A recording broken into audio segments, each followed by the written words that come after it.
नमस्कार जोहार, मैं राजू और आप देख रहे हैं 24 झारखंड न्यूज। चलिए जानते हैं झारखंड की सुबह से लेकर शाम तक की तमाम बड़ी खबरों को। सीएम चंपई सोरेन ने कहा, निजी कंपनियों में स्थानीय युवाओं को 75% आरक्षण के लिए चलाएंगे अभियान। घाटशिला में रविवार को सीएम चंपई ने कहा कि निजी कंपनियों में बेरोजगार युवा को 75% आरक्षण देने के लिए राज्य सरकार अभियान चलाएगी ताकि कोई युवा बेरोजगार नहीं रहे। बता दें कि घाटशिला के बुरुडी डैम में वन विभाग के द्वारा प्रस्तावित वनश्री इको कॉटेज योजना को लेकर मुख्यमंत्री चंपई सोरेन ने मऊ भंडार में सभा को संबोधित किया। सीएम ने आगे कहा, झारखंड का विकास तभी होगा जब युवाओं को रोजगार मिलेगा। सीएम ने आगे कहा कि हमारी सरकार निजी कंपनियों में स्थानीय युवाओं को रोजगार में 75% आरक्षण देने के लिए प्रयासरत है। इस प्रक्रिया में स्थानीय उद्यमियों का भी सहयोग मिल रहा। सीएम ने कहा कि लंबी लड़ाई और संघर्ष के बाद अलग राज्य यहाँ के लोगों को मिला है। अलग राज्य बनने के बाद सबसे अधिक समय तक बीजेपी की सरकार रही, लेकिन उनकी सरकार में यहां आदिवासी और मूलवासी की आवाज को दबाने की कोशिश की गई। विकास अवरोध हो गया। हमारी गठबंधन की सरकार सभी वर्ग और समूह के विकास के लिए प्रतिबद्ध है। सीएम चंपई ने कहा कि जेएमएम की सरकार लोगों की भावना और जरूरत के अनुसार योजनाएं बना रही है ताकि एक भी योजना बेकार साबित ना हो। कहा कि हमारी योजनाएं झारखंडी सोच और जरूरत के अनुसार तैयार की जा रही। हम राज्य को देश के मानचित्र पर लाना चाहते हैं। झारखंड को पिछड़ा वर्ग की श्रेणी से निकालकर एक विकसित राज्य के रूप में देश के सामने रखना चाहते हैं। उन्होंने कहा कि घाटशिला में बंद पड़े उद्योग को पुनर्जीवित करने के लिए केंद्र सरकार से संपर्क किया जा रहा। कहा, हमारी गठबंधन की सरकार घाटशिला का खोया हुआ गौरव और खुशहाली वापस दिलाने के लिए काम कर रही है। कहा कि बहुत जल्द ही इसका सुखद परिणाम यहाँ के लोगों को देखने को मिलेगा। अगले 24 घंटे में पूरे राज्य में छाएगा मानसून। इन जिलों में होगी मूसलाधार बारिश। झारखंड में मानसून ने दस्तक दे दी है।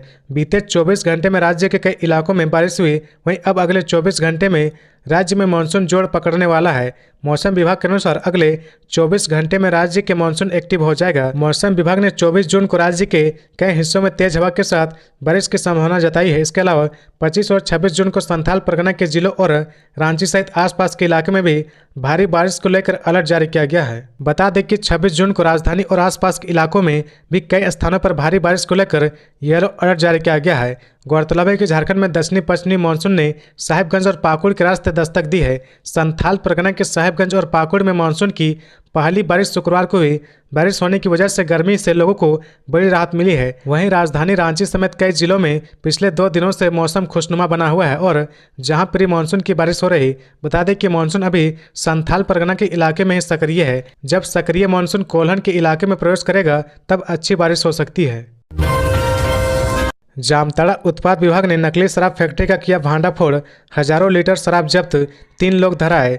जामताड़ा उत्पाद विभाग ने बिंदा पाथर थाना क्षेत्र के धोबना में अवैध शराब फैक्ट्री का भांडाफोड़ किया है। पुलिस ने यहां से लाखों रुपए का शराब जब्त किया है। इस दौरान उत्पाद विभाग की टीम ने 3 लोगों को गिरफ्तार किया है। वहीं छापेमारी में पुलिस टीम को 14 ड्राम कच्चा spirit, imperial blue, royal stag के करीब 200 कार्टून पैक शराब, हजारों की संख्या में खाली बोतल मिले। इसके साथ ही रैपर सहित 4 सिंटेक्स बड़ा टंकी, जिसमें 3 में रंगीन शराब निर्मित के अलावा 1 में स्प्रिट बरामद हुए। वहीं 14-15 खाली ड्राम बरामद हुए हैं। घटना को लेकर मिली जानकारी के अनुसार जामताड़ा उपायुक्त और एसपी के निर्देश पर उत्पाद विभाग ने शनिवार को देर रात धोबना गांव में छापेमारी की, जहां से भारी मात्रा में बने हुए शराब बरामद हुए।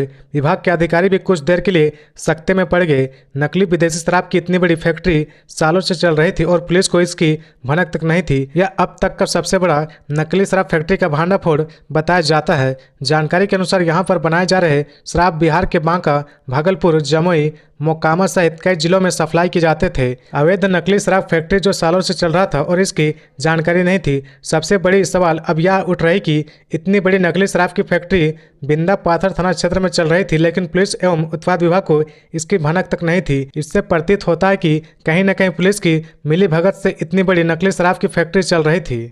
खबरों में आगे बढ़ने से पहले अगर अभी तक आपने इस चैनल को सब्सक्राइब नहीं किया तो प्लीज सब्सक्राइब कर ले, जिससे झारखंड की हर छोटी सी बड़ी खबर की अपडेट आप तक पहुंचता रहे।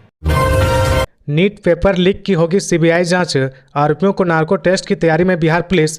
पटना रांची के 10 डॉक्टर की भी तलाश। बिहार पुलिस की जांच टीम ने शनिवार को अपनी जांच रिपोर्ट और सबूत नई दिल्ली में शिक्षा मंत्रालय को सौंप दिया है। अब शिक्षा मंत्रालय ने इस मामले की सीबीआई जांच कराने की फैसला किया है। शिक्षा मंत्रालय ने एक्स पर इसकी जानकारी साझा की है। वहीं सूत्रों के मुताबिक जो जांच रिपोर्ट मंत्रालय को सौंपी गई है उसमें बताया गया कि नीट यूजी की परीक्षा शुरू होने के पहले ही हजारीबाग के ओएसिस स्कूल में पेपर लीक हुआ था। के साथ ही बिहार पुलिस की जांच टीम नए सुराग जुटाने के लिए गिरफ्तार 13 आरोपियों का नार्को एनालिसिस और ब्रेन मैपिंग टेस्ट कराने की मांग शिक्षा मंत्रालय से करेगी। जांच में टीम को फ्लैट से जला हुआ नीट पेपर मिला था। एनटीए ने जले हुए पेपर का मिलान करने के लिए मूल पेपर जांच को दे दिया है। दरअसल जिस बुकलेट नंबर का पेपर पटना में माफियाओं के व्हाट्सएप पर आया था वो बुकलेट ओएसिस स्कूल को मिला था। बुकलेट जिस बक्से में स्कूल पहुंचा था उससे भी छेड़छाड़ हुई थी। जांच एजेंसी पता लगा रही कि प्रश्न पत्र वेयर हाउस से बैंक आने के दौरान या बैंक से परीक्षा केंद्र पहुंचने के बीच उड़ाया गया। फिलहाल 8 जुलाई को इस मामले की सुप्रीम कोर्ट में सुनवाई होनी है, इसलिए जाँच अधिकारी मौन है। झारखंड में भ्रष्ट सरकार, जेल में है तत्कालीन मंत्री और सीएम। केंद्रीय मंत्री शिवराज सिंह चौहान ने कहा राज्य में बनेगी कुशासन मुक्त सरकार। झारखंड बीजेपी के चुनाव प्रभारी और केंद्रीय कृषि मंत्री शिवराज सिंह चौहान ने राज्य सरकार पर जमकर निशाना साधा। उन्होंने कहा कि राज्य में भ्रष्ट सरकार है।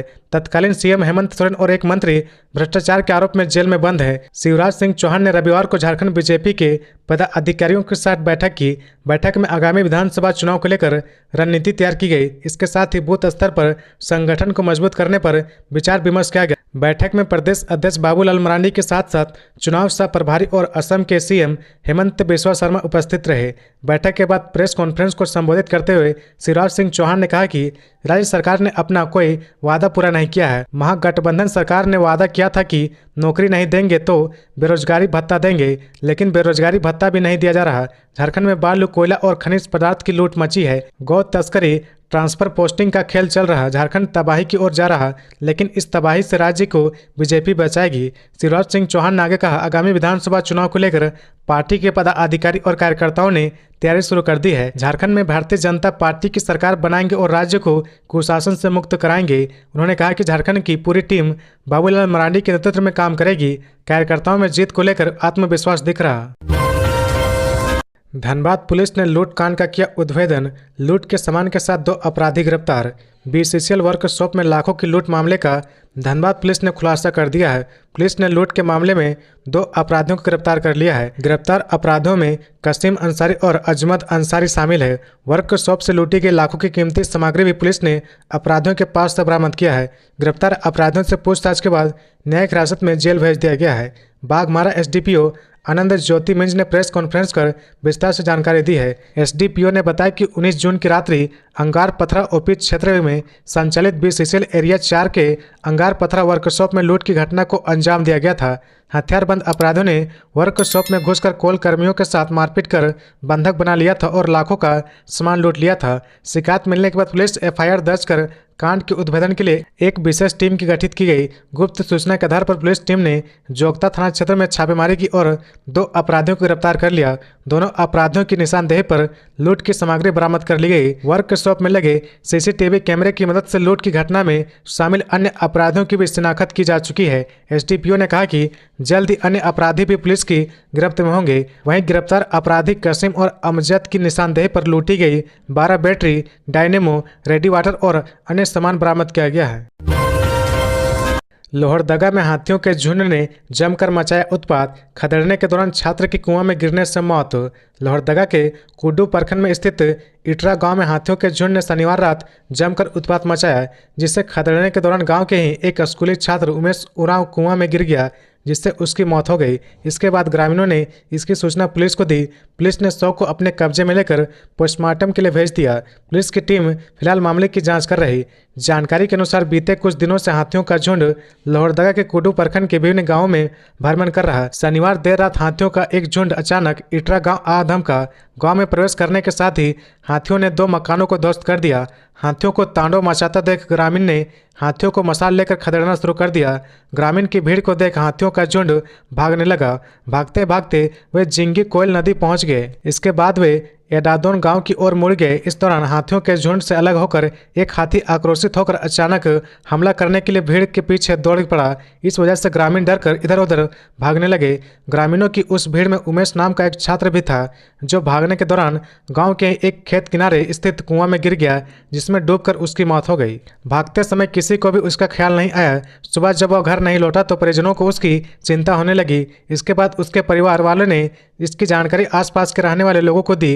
तब तलाश की गई तो उसका शव एडादोन गांव के एक कुआं में उसका शव तैरता मिला। इसके बाद इसकी सूचना पुलिस को दी गई। सूचना मिलने के बाद पुलिस मौके पर पहुंचकर शव को कब्जे में लेकर पोस्टमार्टम के लिए लोहरदगा सदर अस्पताल भेज दिया। फिलहाल पुलिस मामले की जांच कर रही है। गिरिडीह में साइबर अपराधियों के खिलाफ बड़ी सफलता, 3 ठग गिरफ्तार। गिरिडीह पुलिस को साइबर अपराधियों के खिलाफ बड़ी सफलता मिली है। फर्जी बैंक का लिंक भेजकर लोगों से ठगी करने वाले 3 साइबर ठगों को गिरफ्तार कर लिया गया है। गिरफ्तार अभियुक्तों में देवघर के मधुपुर थाना क्षेत्र का रहने वाला मोहम्मद जामिर अंसारी, देवघर जिला के ही मार्गोमुंडा थाना क्षेत्र का बॉबी गुप्ता और गिरिडीह जिले के गांडे थाना क्षेत्र का उदय मंडल शामिल है। इन तीनों के पास से पुलिस को 6 मोबाइल फोन, 6 सिम कार्ड और 2 बाइक बरामद हुआ है। इस मामले की जानकारी गिरिडीह के एसपी दीपक कुमार शर्मा ने रविवार को प्रेस वार्ता में दी है। तो ये थी आज की झारखंड की टॉप बड़ी खबरें। इसी तरह झारखंड की हर छोटी सी बड़ी खबर देखने के लिए आप हमारे चैनल 24 झारखंड न्यूज को सब्सक्राइब करके बेल आइकन प्रेस कर ले, जिससे झारखंड की हर छोटी सी बड़ी खबर की अपडेट आप तक पहुंचता रहे। तो आज के लिए बस इतना ही। हमें दीजिए इजाजत, फिर मिलते हैं नेक्स्ट न्यूज में।